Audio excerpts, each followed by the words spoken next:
You're telling me the mechanic knows more about our AI system than my lead engineers. Claire Whitmore's voice sliced through the glass conference room sharp enough to quiet the nervous laughter around the table. The executives smirked anyway. One of them muttered something about small-town repair guys watching too many YouTube videos. Across the room, Ethan Cole didn't react.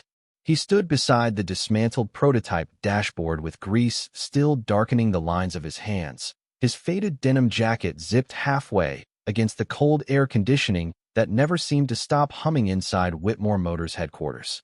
The fluorescent lights reflected softly off the polished black floor while rain tapped against the 42nd-story windows overlooking downtown Chicago. Ethan glanced once at the blinking diagnostics screen mounted inside the luxury EV prototype. Then he quietly reached into his pocket and switched off the screwdriver light clipped to his belt. "I didn't say I knew more," he said calmly. "I said your system's about to fail." Another laugh. This one louder. Claire leaned back against the conference table, arms folded across her charcoal blazer. Confidence wrapped around her like armor. At 34, she had already become the youngest CEO in the company's history, and people moved around her carefully, the way they moved around expensive things that could break under the wrong pressure. "Mr. Cole," she said with a patient smile that wasn't patient at all, "that vehicle just completed 2 million miles of simulated testing." Ethan nodded once. "Then your simulation missed something." A few engineers exchanged glances. Somewhere near the back wall, a phone buzzed against polished wood before quickly going silent again. Claire stepped closer now, heels clicking sharply across the floor. "Do you even understand what this prototype is?" she asked. Ethan looked at the vehicle. Midnight silver paint, curved glass display, soft electric pulse humming beneath the chassis. Beautiful machine. Expensive machine. Dangerous machine. "Yeah," he said quietly. "I think I do." Claire exhaled through her nose, almost amused. "You were called here to repair a hardware issue. I already repaired it. Then why are you still talking?" Ethan's eyes shifted toward the dashboard screen again. Numbers flickered, recalibrated, then flickered harder. He spoke without raising his voice. "Because your adaptive response system is overriding driver correction after 93 milliseconds during emergency rerouting." Silence touched the room for half a second before someone chuckled again. Claire gave a small shrug. "That's impossible." Ethan finally looked directly at her. Calm eyes. Tired eyes. The kind of eyes that had once gone too long without sleep. "No," he said. "Impossible is thinking a machine always knows better than a human being." Something about the way he said it landed differently. Not defensive. Not arrogant. Heavy. Claire noticed it. Just for a second. Then the lead engineer scoffed and tapped at the tablet connected to the prototype. "There's no override conflict," he said. "The system is stable." Ethan's jaw tightened almost invisibly. "Run obstacle simulation again," he said. Claire crossed her arms tighter. "You don't run this room." "No," Ethan replied softly. "I just don't want someone getting killed because nobody wanted to listen." The temperature inside the room seemed to drop. Claire's expression sharpened immediately. There it was. The accusation underneath his calm. Around them, executives shifted uneasily in leather chairs. Ethan reached for his toolbox. "Forget it," he muttered. "You already made up your minds." He turned toward the exit. "Wait." Claire's voice stopped him halfway to the glass doors. The room fell still. Rain slid slowly down the skyline windows behind her, while downtown traffic glowed gold and red far below. "Run the simulation," she ordered. The engineers hesitated. Claire, now. Fingers moved quickly across touchscreens. The prototype awakened with a soft electronic hum. Lane assist engaged. Collision prediction online. Ethan stood quietly near the door, one hand resting on the handle of his toolbox. The simulation began smoothly. Artificial streets rolled across the digital display. Speed climbed. 40 miles per hour. 50. 62. Then suddenly the warning indicators flashed crimson. The steering system jerked violently on screen. Driver override failed. Emergency response locked. Collision probability fatal. Every monitor in the room froze red. Silence. Complete silence. Somewhere in the building, distant thunder rolled through the glass. Claire stared at the screen without blinking. Nobody laughed now. Ethan lowered his eyes instead of enjoying the moment. That was what unsettled her most. He looked tired, not victorious, as if being right about something terrible had cost him before. Claire slowly turned toward him. Who are you? She asked. Ethan's fingers tightened once around the old metal toolbox. Just once. Then he opened the door. Someone who learned what happens, he said quietly, when people trust the system more than the person beside them.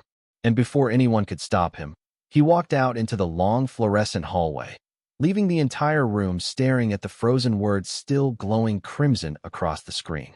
Fatal. The garage door rattled open at exactly 6:12 the next morning, letting in a stripe of pale Chicago sunlight and the sharp smell of rain still trapped in the pavement outside. Ethan Cole stepped in carrying 2 paper cups of hot chocolate balanced carefully beside a worn paper bag of blueberry muffins. The heater near the tool bench clicked weakly against the November cold, while an old radio hummed soft country music somewhere near the shelves of engine parts. You are late 3 minutes, Lily announced from behind the counter without looking up from her homework. Ethan glanced at the clock. Traffic. There are like 4 cars in this town before 7. One of them was very committed. That earned the smallest smile from her.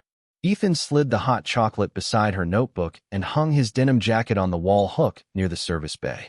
The movement pulled his sleeve back just enough to reveal the faded edge of an old hospital bracelet still wrapped loosely around his wrist beneath his watch. He adjusted it immediately. Lily noticed anyway, but said nothing. She rarely did. Outside, wind pushed dead leaves across the cracked parking lot, while the neon open sign buzzed faintly in the front window. Ethan moved quietly through the garage the way some men move through churches, careful not to disturb the silence holding the place together. He checked the hydraulic lift, reorganized socket wrenches already organized twice, tightened a loose cabinet hinge nobody else would have noticed. Lily watched him for a moment over the rim of her cup. Did you fix the rich people car? She asked. Ethan paused beside the workbench. Something like that. Did they say thank you? He reached for a rag that did not need folding. Not exactly. Lily nodded slowly as if she had expected that answer already. The bell over the front office door jingled suddenly. Both of them looked up. Claire Whitmore stood there wrapped in a long camel coat darkened slightly by rain, her hair tied back lower than yesterday. No cameras, no assistants, no polished boardroom behind her. For one strange second, she looked younger. Tired too. Ethan's expression closed immediately. We are not open yet, he said. Claire glanced around the garage. Rusted signs. Old coffee maker. Family photos taped beside invoices. One picture near the counter caught her attention. Ethan smiling years younger beside a woman with bright eyes holding a newborn Lily in a hospital blanket. The glass frame had a crack running through the corner. Claire looked away carefully. I did not come about the prototype, she said quietly. Then why are you here? Before she could answer, Lily slid off her stool and walked toward the waiting area with her homework tucked against her chest. Smart kid, giving adults room to lie to each other. Claire noticed the silence she left behind. Ethan kept his distance near the tool bench. You embarrassed my entire engineering division yesterday, Claire said. You embarrassed them yourself? Ethan replied calmly. I just pointed at the fire. Claire crossed her arms tighter against the cold. How did you know? Ethan did not answer right away. Outside, a freight train horn echoed somewhere beyond the river. Long, lonely. Familiar. He stared at the rainwater dripping from the edge of her coat onto the concrete floor. Sometimes systems fail, he said softly, because the people building them stop asking what happens after the mistake. Claire studied him carefully now. The tired eyes, the guarded voice, the strange sadness behind every sentence. Who taught you that? She asked. Ethan finally looked at her then. Not angry, not defensive, just worn thin in places nobody could see. My wife, he said quietly. Then he turned away before Claire could ask another question and reached for a wrench with hands that suddenly looked heavier than metal. Claire Whitmore did not return to headquarters that morning. Instead, she sat alone inside her black sedan 3 blocks away from Ethan's garage, while sleet tapped softly against the windshield and downtown traffic crawled through the gray Chicago morning like a tired machine refusing to stop. Her driver waited quietly up front, pretending not to notice she had been staring at the same name on her tablet for nearly 20 minutes. Ethan Cole. The file was thinner than she expected. Too thin for someone who could dismantle her entire engineering team with a single sentence. Former systems architect. Massachusetts Institute of Technology graduate at 23. Lead developer for adaptive response integration at Helix Dynamics. Multiple patents. multiple awards. Then nothing. No interviews. No speaking events. No social media. No photographs newer than 10 years old except a driver's license renewal and a property tax record for a small garage on the south side. It was as if someone had slowly erased himself on purpose. Claire scrolled lower, then stopped breathing for a second. Incident report attached. Confidential settlement sealed. Fatal collision involving autonomous correction conflict. One casualty. Her fingers tightened around the tablet. Rain slid crookedly across the dark glass outside while the heater hummed low inside the car. Suddenly, Ethan's voice from yesterday echoed differently in her mind.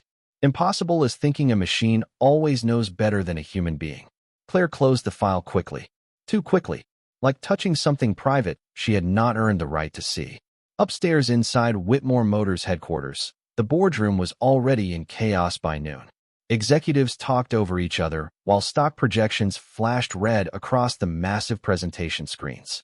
We bury the simulation failure. We issue a software patch. We deny liability until legal clears exposure. Claire sat silently at the end of the table listening to men twice her age speak about human lives the same way mechanics discussed faulty brake pads. One investor adjusted his gold cufflinks and sighed impatiently. The mechanic created panic, he muttered. That mechanic may have saved this company, Claire replied coldly. Silence flickered briefly around the room. Then came the pushback. You are emotional because he embarrassed you. You are letting one dramatic scene cloud judgment. You built this company on confidence, Claire. Do not lose your nerve now. She looked toward the skyline outside the boardroom windows. Snow had started falling lightly over the city, softening the steel and glass into something almost human. Then her assistant leaned close and whispered quietly, "There is something else." Claire took the folder handed to her. Inside was an old newspaper clipping printed nearly a decade earlier. A photograph stared back at her. Younger Ethan, clean-shaven, smiling beside a woman with bright eyes and dark winter curls standing in front of a prototype vehicle during a charity tech conference in Seattle.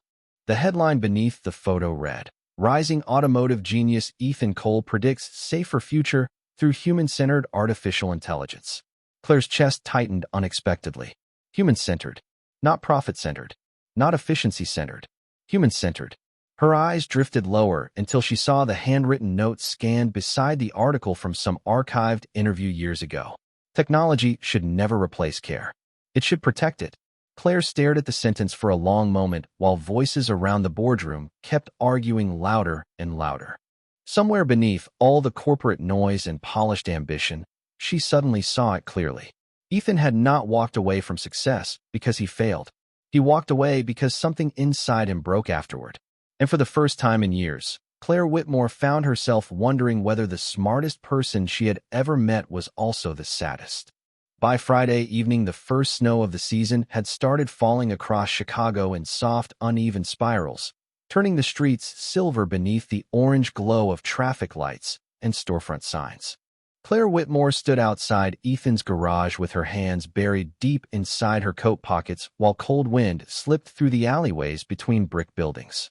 She had told herself she was only there to discuss the prototype failure. That was the professional reason, the safe reason, but even she no longer fully believed it. Through the front office window, she could see Ethan kneeling beside an old pickup truck, sleeves rolled up, hands steady beneath the hanging work lamp that cast warm gold across the garage floor. The place smelled faintly of motor oil, coffee, and pine wood cleaner. Quiet place. Honest place. Nothing like the polished silence of boardrooms where everyone measured each other before speaking. Claire stepped inside slowly. The bell above the door chimed once. Ethan glanced up briefly but returned to tightening a bolt beneath the hood. "We are closed," he said. "I know. Then you are here on purpose." That almost sounded like humor. Almost. Claire removed her gloves carefully while snow melted from the edge of her coat onto the concrete floor. "I read about helix dynamics," she said quietly. Ethan's hand stopped moving for half a second, then continued again. "That was a long time ago.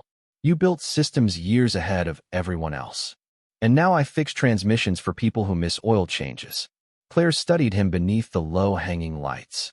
The strange thing was he never sounded bitter. Tired, yes. Guarded, definitely. But not bitter. As if somewhere along the way he had made peace with disappearing. Before she could answer, Laughter drifted softly from the back room. Lily emerged carrying a cardboard tray filled with paper snowflakes and tangled Christmas lights. Dad, the left side keeps blinking weird again. Ethan wiped his hands on a rag and walked over immediately. Did you twist the wire? Maybe. That usually means yes. Lily smiled faintly while he crouched beside the broken lights. Claire watched the exchange quietly. No rushing. No impatience. Ethan listened to his daughter with the same attention most executives reserved for million-dollar contracts. After a moment, Lily finally noticed Claire standing there. Oh, she said softly. You are the rich car lady. Claire blinked once before unexpectedly laughing under her breath. I guess I am. Lily studied her carefully with eyes too observant for 13 years old. Dad said your company builds cars that think for people. Ethan glanced toward his daughter gently. Lily, what? That is literally what the commercials say. Claire folded her arms against the cold air drifting through the garage. Sometimes people need help. Lily nodded slowly. Sometimes they just need someone to pay attention. The sentence landed harder than Claire expected. Ethan looked down at the blinking lights instead of speaking. Silence stretched softly between them while snow tapped against the windows outside. Then Lily reached into the cardboard box and held up a faded silver ornament shaped like a tiny car. My mom used to hang this one first every year, she said quietly. Ethan's fingers froze around the wire. Just for a moment. Claire noticed it immediately. Lily noticed too. Her expression softened with sudden regret. Sorry, she whispered. Ethan swallowed once before forcing a small smile. You do not have to apologize for remembering her. But something in his voice cracked anyway. Very small. Very human. Claire looked at the old ornament turning slowly beneath the garage lights, its silver paint worn thin with time. And for the first time since meeting Ethan Cole, she realized the quiet inside him was not emptiness. It was grief that had learned how to behave. 3 days later, the snowstorm hit Chicago hard enough to turn morning traffic into miles of red brake lights and exhausted horns echoing through frozen streets. Inside Whitmore Motors headquarters, tension moved through the building faster than the weather. Engineers rushed between conference rooms carrying tablets and printouts, while financial analysts whispered beside elevators with pale faces and untouched coffee cups. At 9:17 that morning, the emergency test fleet failed again, this time in front of federal transportation regulators. Claire Whitmore stood motionless in the center of the control room while warning alerts flashed across 6 massive monitors at once. Adaptive override conflict detected. Driver correction delayed. Emergency protocol unstable. One executive slammed a folder onto the table. We are pulling the launch. Another shook his head immediately. If we pull now, the stock collapses before market close. If we do not pull now, regulators shut us down anyway. Voices collided louder and louder around her, but Claire barely heard them anymore. Because all she could think about was the quiet mechanic who saw the flaw in less than 30 seconds while her entire company missed it for nearly 2 years. By noon, reporters had already gathered outside the tower lobby. Camera flashes bounced against the revolving glass doors while headlines spread online faster than the snow piling across Michigan Avenue. Whitmore Motors safety crisis. Billion-dollar launch in jeopardy. Claire locked herself inside her office for almost an hour before finally reaching for her coat. 40 minutes later, she stepped into Ethan's garage carrying none of the sharp confidence she wore in boardrooms. The storm outside rattled the windows while wind pushed loose snow against the building in soft, violent bursts. Ethan looked up from beneath the hood of an old Chevrolet truck as she entered. Bad day? He asked quietly. Claire let out a breath that sounded dangerously close to breaking. The regulators are suspending the launch. Ethan nodded once like he already knew. I need your help, she said. He lowered the wrench slowly onto the workbench. Metal clicked softly against metal. No, Claire blinked. You did not even hear the offer. I heard enough. People could lose jobs. Thousands of them. Ethan wiped his hands carefully with a faded rag before finally meeting her eyes. And people could lose more than jobs if that system fails at 70 miles per hour. His voice never rose. That somehow made it hurt worse. Claire stepped closer through the cold, dim garage light. Then help me fix it. Ethan looked away first. Outside, the storm deepened. Snow scraped against the windows like static across old radio speakers. You think intelligence makes something safe, he said quietly. It does not. Claire's jaw tightened. You built systems like this. I know. Then why walk away when you could have changed everything? Silence. Heavy silence. Ethan stared at the floor for a long moment before answering. Because the last time I believed I could change everything, he said softly, someone I loved did not come home. The heater near the office clicked weakly behind them. Claire suddenly understood something terrifying then. Ethan was not refusing because he hated the company. He was refusing because somewhere deep inside himself, he believed his brilliance was dangerous. Before she could respond, Lily appeared quietly from the back room holding 2 bowls of canned soup. She stopped immediately when she saw Claire's face. Did something happen? She asked softly. Claire opened her mouth, but no words came out. Ethan stepped forward gently and took 1 bowl from Lily before answering for her. The world remembered it is not as smart as it thinks it is. Lily frowned slightly. That sounds bad. Ethan forced the smallest smile. Usually means it is time for people to start listening again. But when Claire looked into his tired eyes beneath the dim garage lights, she realized he was not talking about technology anymore. The power flickered twice just after 7 that evening, dimming the garage lights long enough for shadows to stretch across the concrete walls before the old backup generator rumbled awake behind the building. Outside, snow buried the streets beneath thick white silence while freezing wind howled through the narrow alley beside the garage. Ethan stood near the coffee machine tightening the lid on a thermos when he noticed Claire still sitting alone at the small folding table near the office window. She had not touched the soup Lily made her. Her coat remained folded beside her untouched too, as if she had forgotten she was cold. Lily glanced between them quietly before disappearing into the back room with her homework, leaving the garage wrapped in the kind of silence people usually avoided. Ethan poured coffee into a chipped ceramic mug and carried it over without a word. Claire looked up slowly. I do not deserve kindness right now, she said softly. Ethan set the mug down anyway. Steam curled gently into the cold air between them. That has never really been the requirement. Claire stared at the coffee for a long moment before speaking again. The board wants me to bury the failure. Ethan leaned back against the tool cabinet nearby, arms folded loosely. And what do you want? She laughed once under her breath, but there was no humor in it. I do not even know anymore. The fluorescent lights buzzed softly overhead while snow tapped against the dark windows. Somewhere in the back room, Lily's pencil scratched steadily against notebook paper. Claire rubbed tired fingers across her forehead. My father used to say leadership means never letting people see uncertainty. Ethan nodded slowly. That sounds lonely. The answer caught her off guard. Not because it was cruel, because it was true. Claire looked around the garage again.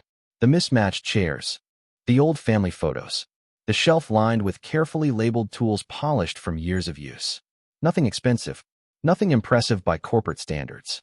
Yet somehow the place felt more stable than the tower carrying her family name. You built this life on purpose, did not you? She asked quietly.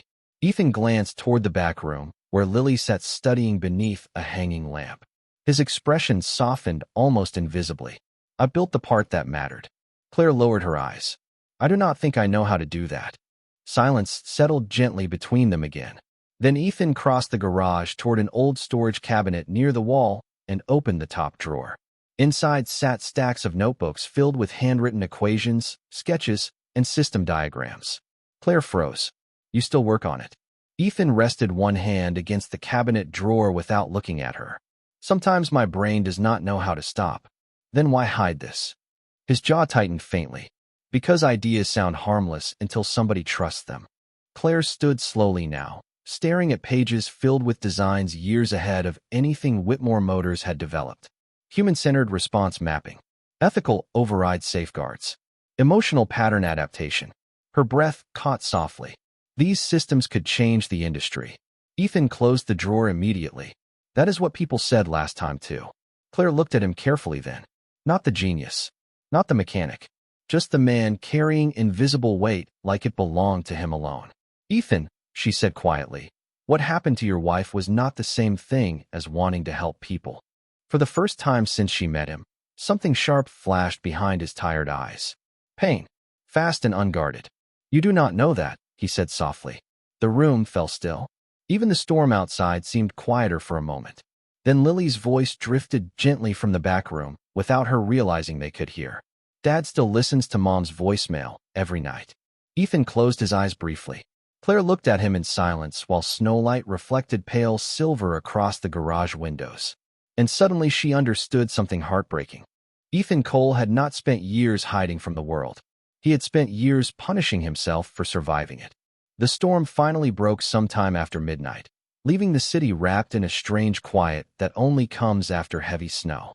Streetlights reflected pale gold across untouched sidewalks while cold wind whispered through the narrow streets outside Ethan's apartment above the garage. Inside, the small living room glowed softly from a single lamp beside the couch. Lily had fallen asleep with a textbook still open across her lap, one sock half slipping off her foot. Ethan carefully lifted the blanket over her shoulders before lowering the television volume almost to silence. Claire stood near the kitchen counter watching him without speaking. She had stayed longer than intended. Much longer. But neither of them seemed to know how to end the night anymore.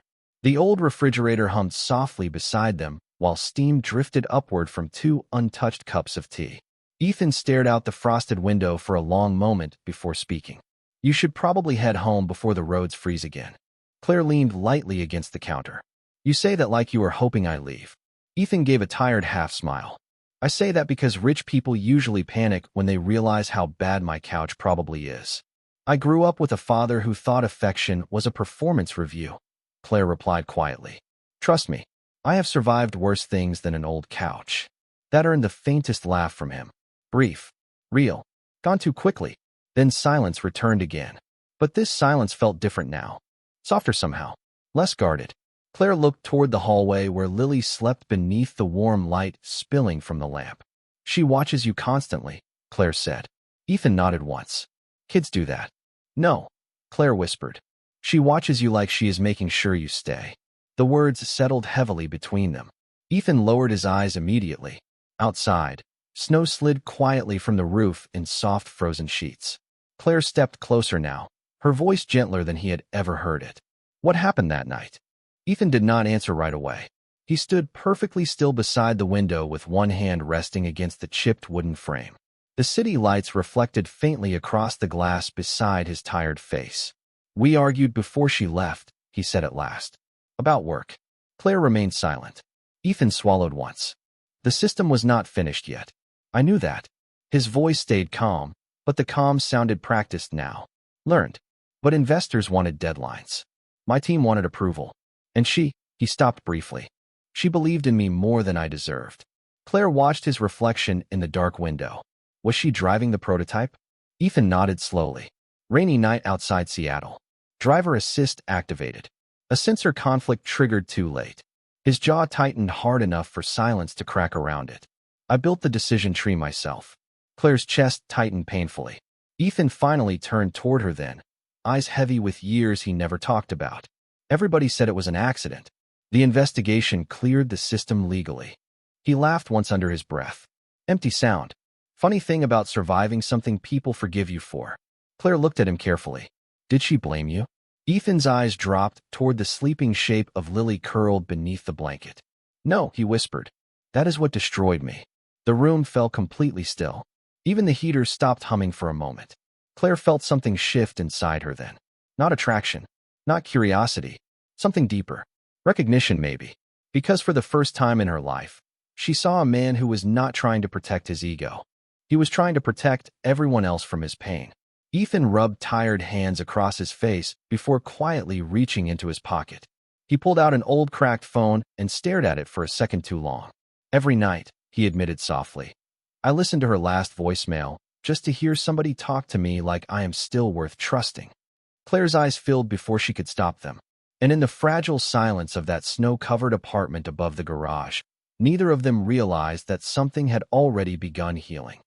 Monday morning arrived sharp and gray over downtown Chicago. The storm finally gone, but the city still frozen beneath dirty snowbanks and restless headlines. News vans lined the streets outside Whitmore Motors headquarters while reporters crowded behind metal barricades clutching microphones and coffee cups with red, exhausted hands. Inside the 42nd floor conference auditorium, investors, regulators, and executives filled every seat beneath the harsh white lights hanging above the stage. Tension moved through the room like static before lightning.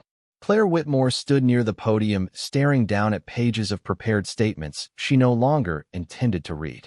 Across the front row, board members whispered among themselves with polished smiles and carefully hidden panic.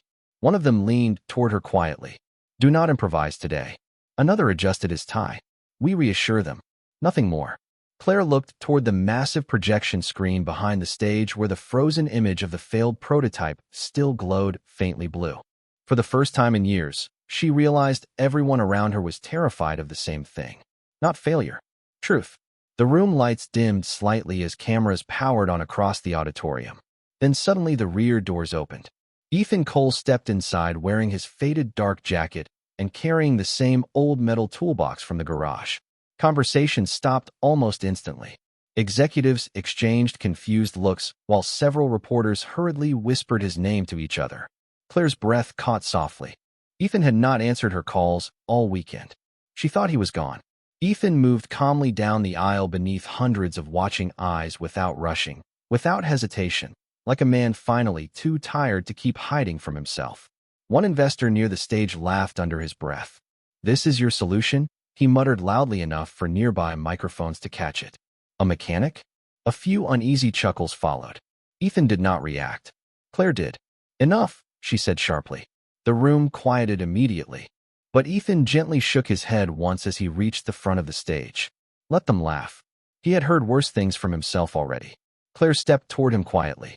"You do not have to do this." Ethan looked out across the auditorium filled with polished suits, flashing cameras, and people waiting to see someone fail publicly. Then he glanced down at the old wedding ring still hanging from a chain beneath his shirt collar. "Just 1 second. 1 breath." "Yeah," he said softly. "I think I do." He walked to the center console beside the prototype display and opened his toolbox. The metallic clicks echoed through the silent auditorium. No dramatic speech. No performance.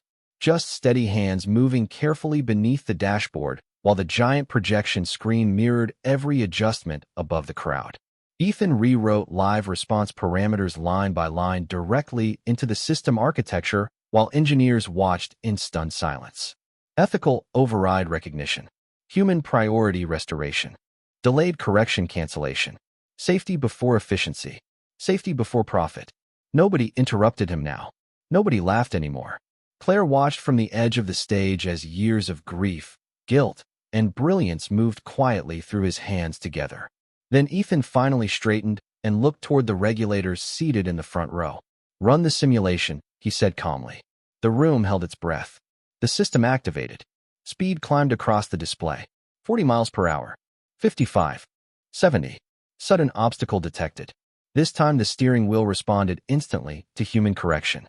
Override released. Collision avoided. Safe stop achieved. Silence fell over the auditorium so completely that the faint hum of projectors sounded deafening. One regulator slowly removed his glasses. Another executive lowered his head into his hands. Claire stared at Ethan with tears gathering quietly in her eyes because she understood something now that nobody else in that room did. The miracle was not that he fixed the system. The miracle was that after everything life had taken from him, Ethan Cole still chose to protect people anyway. The headlines lasted for weeks. Financial analysts called it the most unexpected recovery in modern automotive history. Reporters camped outside Whitmore Motors hoping Ethan Cole would appear beside Claire Whitmore for interviews, magazine covers, investor panels, anything. But he never came. By early December, the snow along Chicago sidewalks had turned gray at the edges from salt and traffic, and life inside the small garage on the south side quietly returned to normal. Engines rattled. Coffee brewed too strong. The old radio still hummed country songs beneath the sound of tools clicking softly against concrete floors. Ethan preferred it that way. One cold Saturday afternoon, Lily sat cross-legged on the garage counter wrapping cheap silver tinsel around the crooked little Christmas tree they kept beside the office window. "You know," she said carefully, "most people who save billion-dollar companies usually get free stuff." Ethan looked up from the truck engine he was rebuilding. "I got free stress. That counts." Lily smiled faintly before glancing toward the front door. "She still comes here a lot." Ethan pretended not to notice the warmth creeping quietly into his face. "She likes the coffee." "Dad." Before he could answer, the bell above the office door jingled softly. Claire stepped inside carrying a cardboard tray of sandwiches and a paper bag dusted lightly with snowflakes. No heels today.